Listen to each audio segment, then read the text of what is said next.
Good morning, everybody. Finally, the Mercury retrograde trickster who always seems to bite my butt right after he goes back to direct is done playing with me. So I was able to connect. So good morning. Good morning. And I don't know what the heck was going on, some kind of internal server error. And then suddenly I could get back in. Whew. So I hope everybody else is having a good morning because I have lots I want to share this morning. I got so into what I was planning on talking about, I didn't even pull out my usual chart information so that I could tell you what void of course is going on, etc., etc. Which of course we talked a little bit about yesterday because the void of course moon doesn't begin until after most of you will have gone home for the evening from your jobs, especially if you're on the East Coast. West Coast people, we are going to endure a void of course from 3:05 until 3:05 p.m. today until 5:02 a.m. So it seems like it's a long one, but for most of the time we're home or we're in bed asleep, so we really don't care. So I like that one.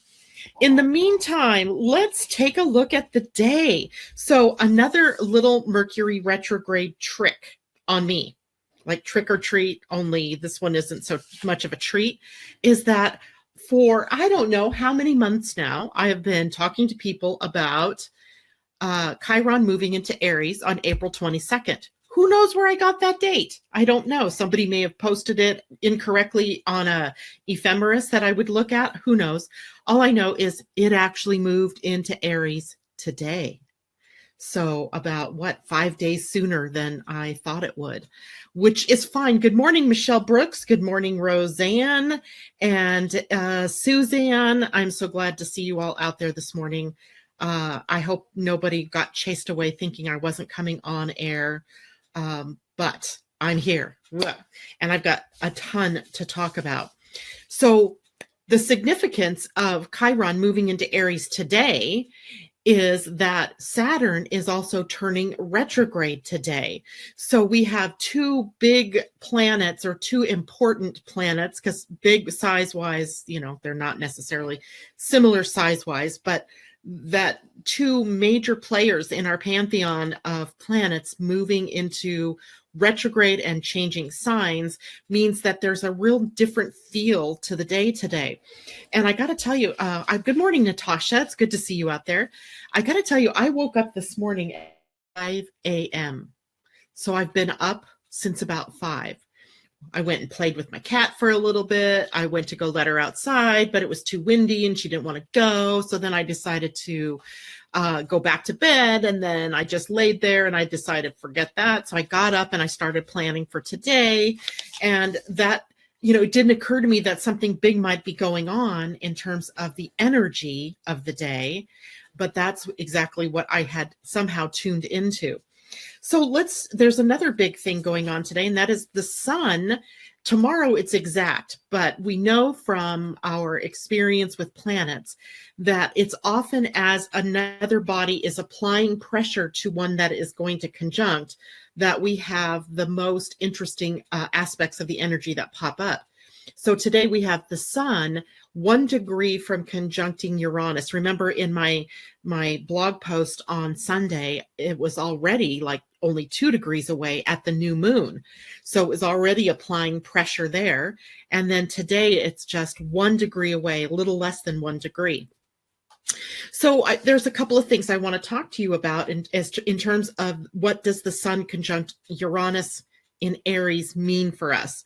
Well, number one, it's probably what was behind my waking up so early this morning, as it tends to charge the air, charge the atmosphere with energy, right? The sun and Uranus, the sun, the full force of the energy that bathes our planet, conjuncting a planet that we know is about awakening, it's about rebellion, it's about change, and it's also very much in alignment with our perception of what's going on the planet.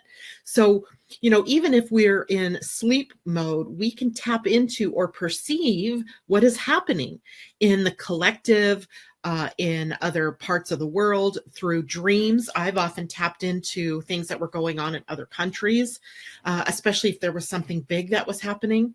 So we have this sort of energy right now of being able to perceive things in ways that we haven't been able to perceive them before. Whether that means you perceive something in your own life. I know a friend of mine yesterday, Michelle, she was making connections all over the place. Like it was omen day for her or sign day for her. We see Michelle, not Michelle Brooks, but Michelle Gay, Gay on the in the morning here on the morning show. And so yesterday, I mean, every 2 minutes she's telling me, oh my gosh, and there was this, and there was this, and there was this. It's that our perceptions are highly keened in right now to what kinds of energies are going on or what might be the truths that we need to awaken to.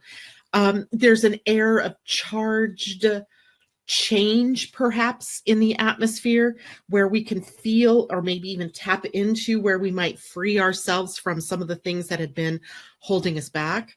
But one thing I would tell everybody today, tomorrow, and the next day, avoid taking any unnecessary risks.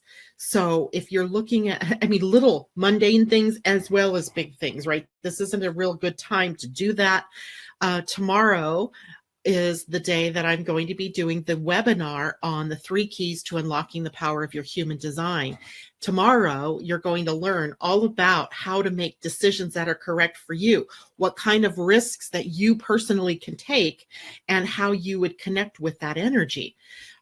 So today we don't know that yet, unless of course you've had a reading with me and you already know what your type, strategy, and authority is. But tomorrow we will find that out, right? We're going to be able to give you some tools to be able to live according to your type and your strategy and your authority. Good morning, Londa. She says, oh my God, I need to be freed to move forward. Today's that day, or it's lining up for us to do that. So what time tomorrow? What? Oh, the webinar is at 4 p.m. Pacific time, 7 p.m. East Coast time. And on my Living Astrology page is the link where you can go to get in your access to the webinar. So anyway, let's carry on here with some of the things that are going on. I feel like I'm behind the 8 ball already because I was like 5 minutes late getting in here. Today, Chiron actually moved into Aries. At the same time, Saturn was turning retrograde. So let's deal with Saturn first. Well, I know we talked about Saturn a little bit yesterday, but I didn't mention one of the more important pieces of the puzzle with Saturn, and that is that of karma.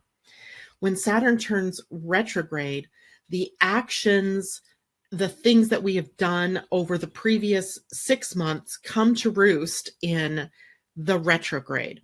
So in other words, you could look at it as that we reap the rewards or the consequences for our actions over the Saturn direct period of time. So we have to be very careful right now. At least be aware. Maybe Sun conjunct Uranus can help us with this awareness of what is it that we were doing over this previous, not 6 months, 8 months of Saturn being in forward motion, because it's the actions that you were taking that you're either going to reap the rewards from, or you're going to see the consequences of. Now, consequences doesn't mean a bad thing, right? I mean, you could have been putting out some kind of marketing program, and now suddenly you're going to be able to see the consequences of all the work that you've done, i.e. reaping the rewards of what you've done. Now, the other thing that can happen here, and this is what I want everybody to be very hyper vigilant about, and you're going to see why in just a moment, is that to be very careful about falling into victim thinking right now, because this Saturn retrograde is also in a very close connection right now with, I want to say it is, let's see, Mercury is in Aries, so we're squaring, Saturn is squaring Mercury. And Mercury is going to speed up and pass on beyond the connection to Saturn. But what we instill right now with our thinking is going to hang with us for a while. So if today you enter into this pattern of victim thinking and always feeling lost or like at the short end of the deal, then that's going to be sticking with you for the foreseeable future. And I don't want that for you, right? I don't want that for me. So be very careful of what it is that's going on up here. I had a conversation with one of my coaching clients yesterday, and I was sharing with her that over the weekend I had discovered a book on my Kindle, moments when you're, looking for something to do. And I just went and looked at all the books I had loaded up to my Kindle that I haven't read yet. And one of them was a book on human design energy centers. And I came across a little tidbit that was really interesting. And it was this: people who have a defined head and a defined ajna get into these thinking patterns, right? Where they're, let's just call it, they're all the thinkers, right? Their pattern is that they think. They're always in their head. Now, you might say all of us are always in our heads. We're always all thinking. Well, these people take thinking to an excess, right? The mind is always moving. Even at night when they go to sleep, they may be held up from falling to sleep because of their mind. If they try to meditate, their mind is never quiet. And so if a pattern develops like that in somebody where they are constantly falling into this pattern of victim thinking, then that is going to be with them, and they're going to reap those consequences of that kind of thinking very quickly over these next 4.5 months. Let's see, Saturn is actually retrograde from today until September 6th. So we have quite the while here of that internal dialogue and what is going on internally. Now, also, Chiron is moving out of Pisces today, hallelujah, and into Aries. And I thought it was hallelujah until I realized, oh yeah, it's going to retrograde as well, and it's going to retrograde backwards back into Pisces. Pisces, what have we been learning with Chiron in Pisces? It's been all about the victim energy. Good morning, Mimi. It's good to see you out there. And so another kind of little dose of making sure that we stay out of that victim thinking. So Chiron moving into Aries is going to conjunct Mercury, right? Or come very close to it. And that means our thinking and our communicating are again involved with the healing and the wounding with Chiron. So again, we have another little clear message here about being in our right minds, if you will, right? Being in and communicating from our correct mind. And what do I mean by that? Well, our minds can get carried away. And it's a damn good thing that we don't immediately witness the results of what's going on in our minds, right? Because, I can't even tell you what might happen to the world, to Trump, to, anybody who makes me mad, if what I was thinking in that moment actually came to pass. So there's some real gifts that we're given in that what we are thinking about doesn't manifest very quickly.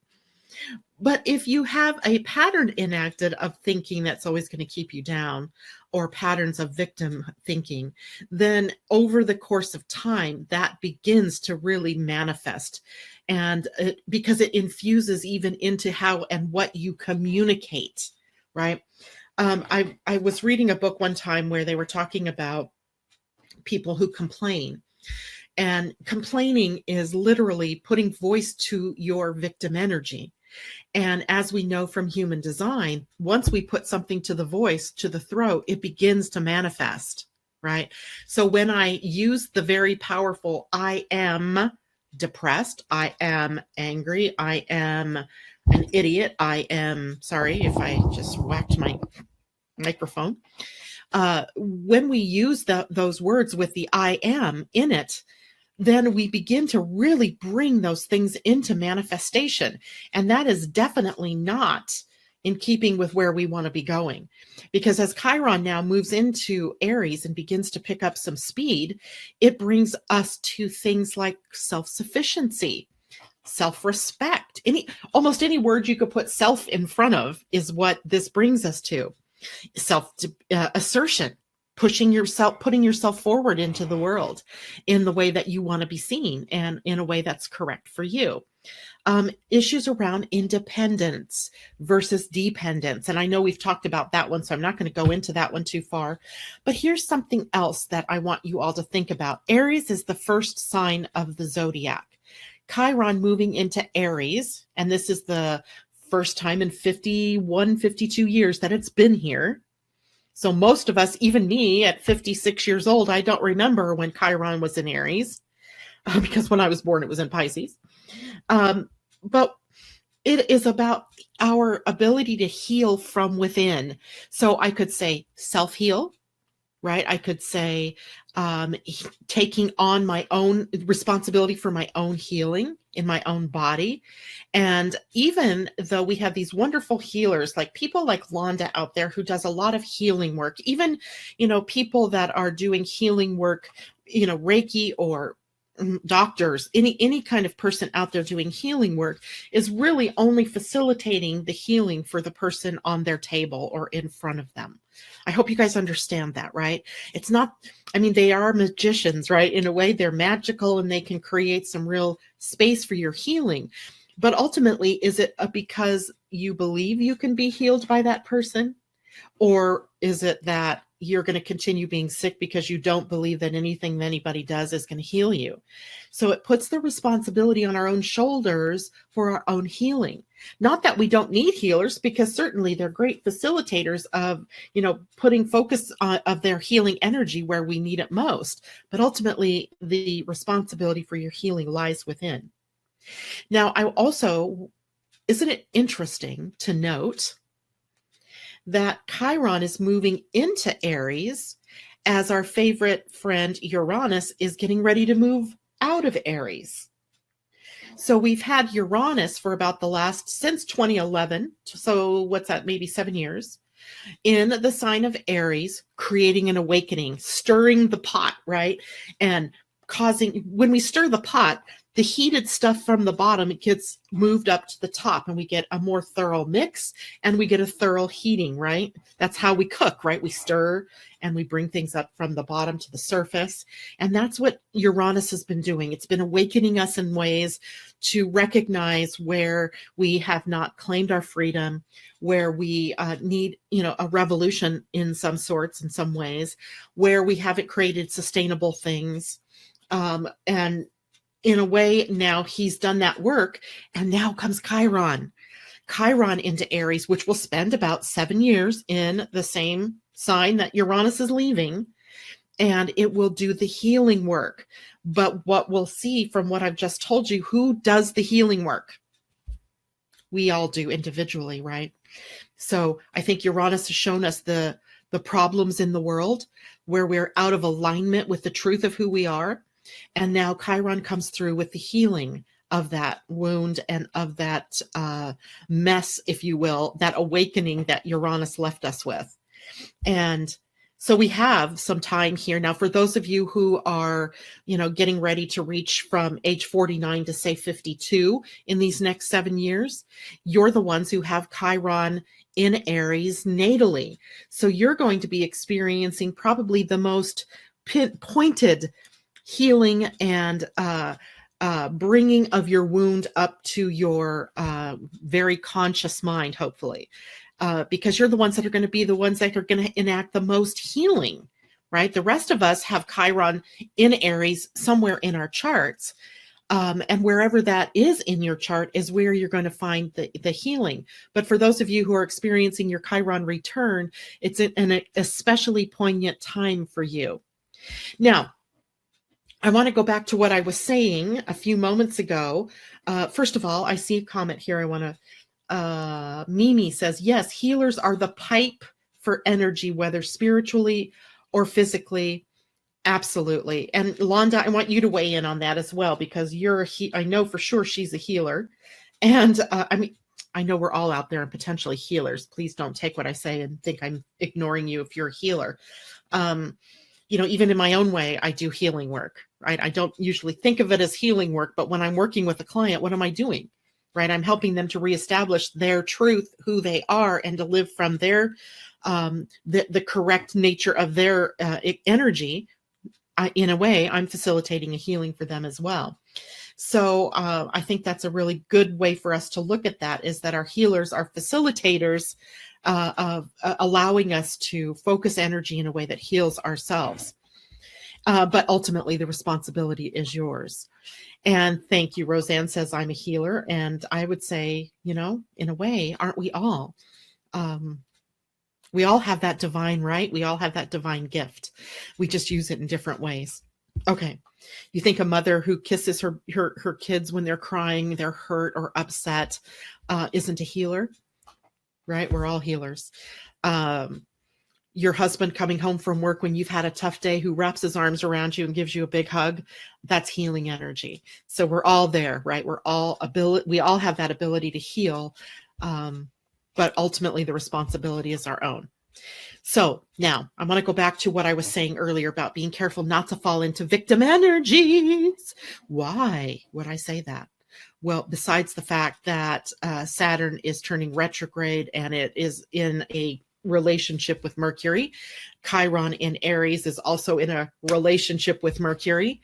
But I'm also saying that because we have a short time here for Chiron to move into Aries. It only manages to get up to about 2 degrees, 25 minutes before it turns retrograde, and it will move backwards into Pisces, right? So the result is, if you have gone into that pit of victim thinking, if you've become a martyr, if you've gotten into saving other people instead of working on yourself, if you are complainers, that complaining and you're creating from what the words are that you're saying, then you are going to be very surprised when in July, Chiron begins moving backwards and in September re-enters Pisces, right? And you get to deal once again with that victim energy. So and by the way, Chiron will retrograde back to Pisces until February 19th of 2019. So from September 26th, I want to say, September to October, November, December, January, February, for 5 months, it will retrograde backwards into Pisces. So being very aware that you're going to get a taste of what we're going to need to do in terms of gaining independence and being more self-sufficient, self-respectful, self-assertive.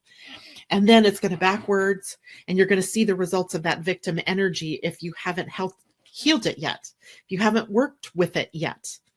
So being very cognizant of that victim energy. All right. I think that's enough for one day. Holy cow, that's a lot. And I haven't even gotten to where the moon is today. Well, the moon today is long retro for Chiron, yes. But I want you to think of Chiron like this. It is out there at about the same distance from the sun as Uranus is. Although its orbit around the sun is a little more elliptical than Uranus. Otherwise, they would be sort of in lockstep and they would be in the same sign all the time. But they're not on that same kind of orbit. It's more elliptical as opposed to Uranus's more circular or spherical, even though no planet, I'm not sure, actually, I don't even want to say that, but definitely Chiron's elliptical orbit causes it to, even though it's as far out from the sun as Uranus, to lag a little bit behind Uranus in terms of its moving through the ecliptic plane. So that's why Uranus is getting ready to move into Taurus while Chiron is just moving into Aries, the sign preceding Taurus. Hope that makes sense. Let's go back to the moon today. So the moon today is in a very favorable place. It's almost ready to conjunct Venus. And that means we have some really lovely energy for the day where kindness and generosity and love can take place in our lives in a big way. However, because it's the moon, it isn't going to be long lasting, but it can help mitigate some of these more scritchy, can I say, energies of Saturn turning retrograde, Chiron moving into Aries, Sun conjuncting Uranus, etc. So we do have one little softening agent out there today, keeping things a little more mild-mannered. I think the biggest thing I want to make sure everybody goes away with today is the Sun conjunct Uranus is awesome. It is enlightening, it is awakening, but it is also fraught with peril if we take risks without weighing consequences first. So if you are if you're driving down the highway and you decide, I think I can pass that car, but there's a truck coming at you in the next lane, don't hedge your bets. Be safe. Take the safe road and not do things that are maybe risky. Don't make big changes even today unless you have followed your type and your strategy and your authority. So quick reminders. Tomorrow, the webinar, 3 Keys to Unlocking the Power of Your Human Design, is at 4 p.m. Pacific time. If you've already gone in and paid for your webinar, you have the Zoom link and the password. So all you have to do is a few minutes before 4 o'clock, click on that link. It will take you to the Zoom room where you can enter in your password and you will be there with me. If you haven't paid for your webinar yet, the link is right on the Living Astrology Facebook page. I pinned it to the top, so it's the first thing you would see. Follow the link there, and it'll take you to PayPal, where you can pay for your seat at the webinar, and then you will receive the information for logging in tomorrow. The webinar will be recorded. So if you've paid and you decide I can't make it and I don't get there in time, you can certainly follow the link at any point and join us, or anytime after the webinar is over, you will be able to be taken to the recording of the webinar. So even if you have to leave early from the webinar or you get there late, you'll still be able to hear the whole thing. Also, let's see, what else was there I was going to tell everybody. So I had this aha yesterday, in that I think I'm going to take this webinar and I'm going to make it a series. And the next webinar after this one is on type, strategy, and authority. In other words, the 3 keys that are going to really allow you, even if you knew nothing else about human design, are going to allow you to make decisions that work for you and not the ones that take you down the wrong path. And the next thing we're going to go to are the profiles. So if you have your human design chart, you're going to have seen a place. Let me see if I can dig a chart out really quick and show you. Down here at the bottom of your human design chart, you see right here, over here where it says profile. This person has a 3/6 martyr role model profile. That's a rare one, by the way. I don't see that one very often. In fact, that's probably the first one I've seen in a long time. Now I don't even know who this person was. But at any rate, the profile tells you the role that you're here to play. So don't you think after you know how to make real good decisions for yourself, it might be interesting to know what role you're here to play? Yes. So probably I'll wait 2 weeks after that and we will do the next webinar. And after that one, I'm going to go into the centers where we can really talk about what is it that these wonderful geometric shapes mean, right? What's going on here and why is some colored and some white? And what does that mean for us as individuals?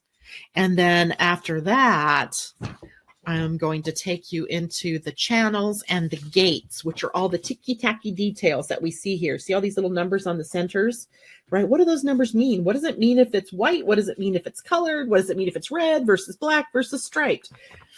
That one will be probably a series because there's so much. There's 64 gates. There's 32 channels. No way I get that done in an hour and a half webinar. So that may take us a few sessions to get through. By the time we're done with that, you should all have a very good working knowledge of human design. Make sure you have your own human design chart, right? Because that's how we're going to work it. Some of you out there have already had readings, so you have some background in what all of this means. Some of you have gone through coaching with me, and so you've also got some more depth. But every time I hear information about this, I get something new. I glean something new, and I dig out my own chart, and I'm looking at it going, oh, that's what that means. So there's always something new to learn. So don't think just because you've had a reading or because you think you know human design that you don't, want to listen to some of these upcoming webinars, because I think they're really fascinating. Of course, that's me. Roseanne says, what book would you recommend? That's a loaded question, Roseanne. At this point, I would recommend Karen Curry's book, Understanding Human Design. But I'm also in the process of writing my own. But mine isn't available yet. So get Karen Curry's book. It would be a good primer, if you will, a good starting point. Let me show it to you guys. Understanding Human Design, The New Science of Astrology, Discover Who You Really Are by Karen Curry. And this is a well-used book for me. This is my sort of go-to Bible. She breaks it down pretty good in language that everybody can understand. So I would recommend that book first. And If you're someone who wants a book, that's a good one to have. I would also recommend the Gene Keys, because you know me, I can't go along very long without talking about the Gene Keys. So that book is not one. Karen's book you could read from cover to cover and be enlightened. Richard Rudd's book, Gene Keys, is a contemplation. It's not really a book that's meant to be read from cover to cover. You could do it, but I don't know that you would get everything out of it that you would if you followed your inner world and, followed your inner perception, let's say, to a gate that, or a gene key that you need to work on for yourself. I would tell everybody, if you're getting the Gene Keys book, start with the sun in your conscious line profile, because all the rest of the energy of the chart gets funneled through that sun's placement. And here, let me show you the chart again. If you've got your own chart, it would be why do I always feel backwards here? Because I am backwards. Okay, here's gate 13 here. It would be the conscious line sun for this person. So this person would need to look up Gene Key 13 in order to find out probably the best starting place for them in their contemplation of their human design. All right.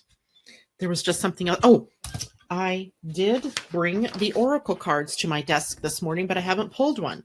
So let's see, what question should we ask of the spirit cosmic awareness?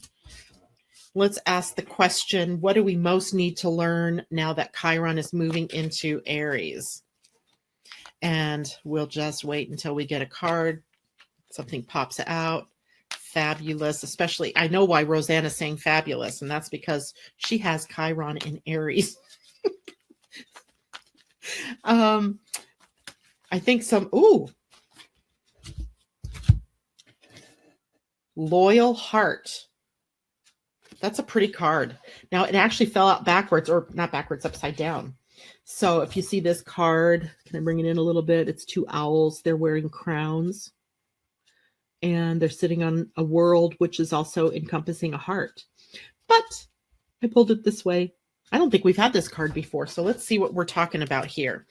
By the way, this is the Wisdom of the Oracle by Colette Baron Reed, and my favorite deck at the moment.